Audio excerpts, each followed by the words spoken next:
Hello guys, ये आपका JEE main 2025 का पीवाईक्यू है। इसमें क्या बोला है बेटा? Ascending order of relative rate of solvolysis. Relative rate of solvolysis, यहाँ पे कंफ्यूज मत हो जाना। सॉल्वोलिसिस किस में होता है? SN1 में होता है।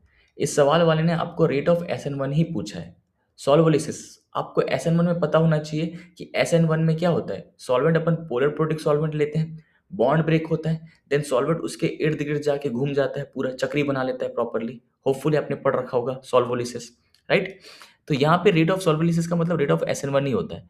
ये वाला बॉन्ड ब्रेक करोगे, यहाँ पे कैटायन बनेगा। अच्छा, ये CH3 था ना? ये वाला बॉन्ड ब्रेक करोगे, यहाँ पे कैटायन बनेगा। ये वाला बॉन्ड ब्रेक करोगे, यहाँ पे कैटायन बनेगा।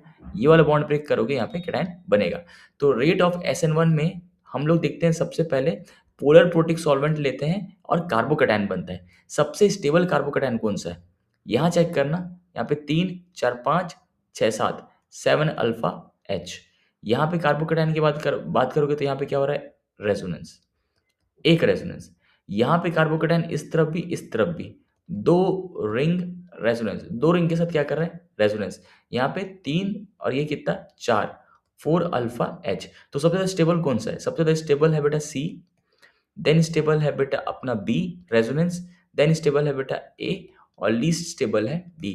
तो रेट ऑफ SN1 या रेट ऑफ सॉल्वोलिसिस, ठीक है? तो CBAD, इस तरीके से भी सवाल आपसे पूछा जा सकता है। ओके, ध्यान रखना बेटा। सॉल्वोलिसिस मतलब रेट ऑफ सॉल्वोलिसिस मतलब rate of SN1। And one more thing, अभी जो अप्रैल सेशन होने वाला है आपका जेई मेंस का एंड जेई एडवांस का, वो मैं सोच रहा हूँ कि मैं उसको पढ़ाऊंगा। तो कुछ प्राइवेटली बच्चों को पढ़ाऊंगा, मतलब अगर 10 स्टूडेंट्स हैं तो 10 के स्टूडेंट्स का बैच लेकर के मैंने पढ़ाने का सोचा हुआ है। तो अगर जो भी बच्चा इंटरेस्टेड है प्लीज़ कमेंट सेक्शन में बता दें, या फिर कम्युनिटी में मैंने एक पोस्ट डाला हुआ है, प्लीज़ वहाँ पे आप कमेंट करके बताएं कि सर ऐसा हम इंटरेस्टेड हैं, तो उस हिसाब से मैं प्लान करूँगा। ओके।